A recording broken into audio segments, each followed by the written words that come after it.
VLAN 20 को assign कर देते हैं। इंटरफेस रेंज फास्ट इथरनेट 0/11 से लेकर 20 तक।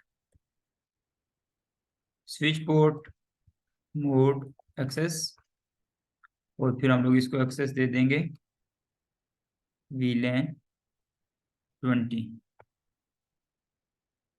अब हम लोग चेक करते हैं क्या ये VLANs क्रिएट हो गई। तो VLAN 1 बाय डिफॉल्ट थी, जो पोर्ट्स हमने नहीं यूज़ की, लाइक 21 से लेकर 24 तक और गीगाबिट की, वो यहाँ पे आ गई।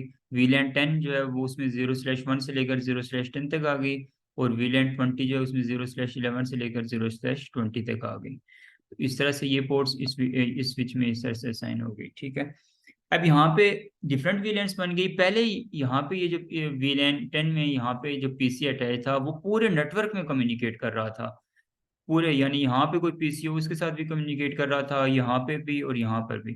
क्या अब दोबारा पिंग करवा के देखते हैं इस पीसी को, क्या वो पिंग करेगा, यानी कम्युनिकेट होगा। पिंग, जब भी पिंग से मुराद क्या होती है, क्या वो कम्युनिकेशन उनकी पॉसिबल है या नहीं है। तो VLAN 20 का ये पीसी है जिसकी आईडी है 192.168.10.11। अब यहाँ से हम लोग इसको पिंग करके देखेंगे।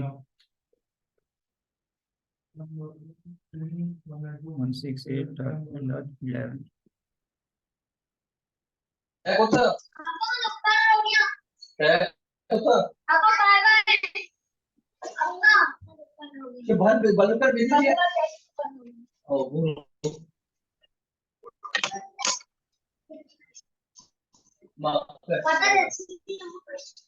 ये माइक काइंडली कर दें आप। साजिद, ये उसमें फिर मेरे ख्याल में पता ही नहीं है।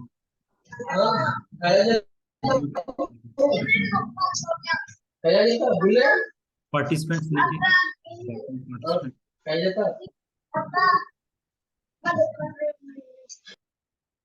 ठीक है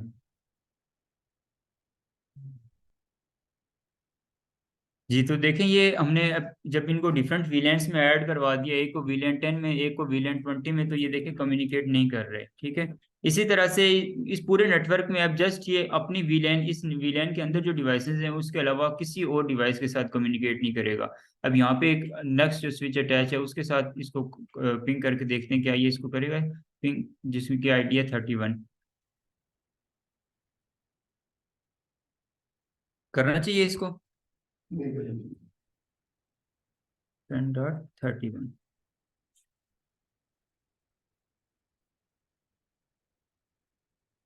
जी, यहाँ पे भी इसकी पिंग नहीं हुई। ठीक है, अब एक काम करते हैं, अब यहाँ पे भी सेम VLANs बना लेते हैं, जिस तरह से VLAN 10 और VLAN 20। अब हम लोगों ने यही काम हम लोगों ने बेसिकली करना है। अभी मैंने आपको जो दोबारा, आप पहले नहीं थे, मैं जो लोग अभी बाद में ज्वाइन किया, मैं आपको दोबारा से आज के टॉपिक के बारे में रिपीट कर दूं कि लेट्स सपोज हमारा नेटवर्क है जहाँ पे एक स्विच है, उस स्विच के आगे कुछ पोर्ट्स हैं, हमने किसी एक VLAN को असाइन की हुई हैं, और कुछ पोर्ट्स बाकी और डिफरेंट VLANs को असाइन किए हुए हैं। जब मैं ये बात कह रहा हूँ कि VLAN को असाइन किए हुए हैं, तो इसका मतलब है वहाँ पे कोई एक डिपार्टमेंट है पूरा, जिसको एक VLAN की आईडी दी हुई है, और उस डिपार्टमेंट में कुछ डिवाइसेज हैं जिसको हम लोगों ने उस VLAN में रखा हुआ है। ठीक है, अब हमारी डिवाइसेज इंक्रीज हो गई और हमारी VLAN की रिक्वायरमेंट्स जो है ना, वो इंटरफेसेस की रिक्वायरमेंट्स बढ़ गई।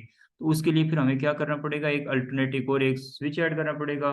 उसमें भी सेम VLAN की आईडी क्रिएट करनी पड़ेगी, और डिवाइसेस हम लोग जब वहाँ पे ऐड करवाएंगे ताकि उनकी कम्युनिकेशन हो सके। तो यहाँ पे भी एक हम लोग सेम VLAN क्रिएट करते हैं, VLAN 10,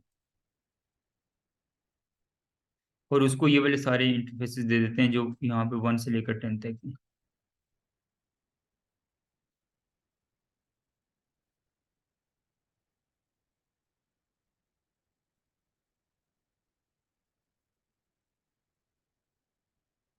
interface range fast Ethernet 0/1 से लेकर यहाँ की भी पहले 10 पोर्ट्स को हम लोग यूज कर लेते हैं, इनको एक्सेस दे देते हैं।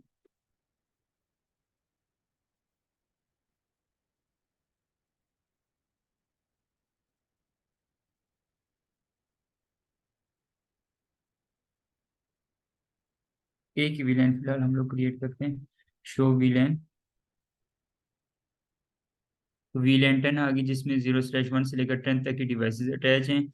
उनमें से ये जो पहली डिवाइस है 0/1 वाली में, ये डिवाइस ऐड है जिसकी आईपी है 192.168.21।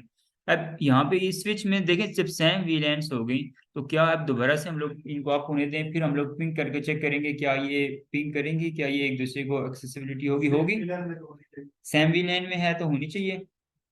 कौन कौन कह रहा है जब तक होती मुझे बता दें, अभी कौन कौन कह रहा है कि ये पिंग होगी।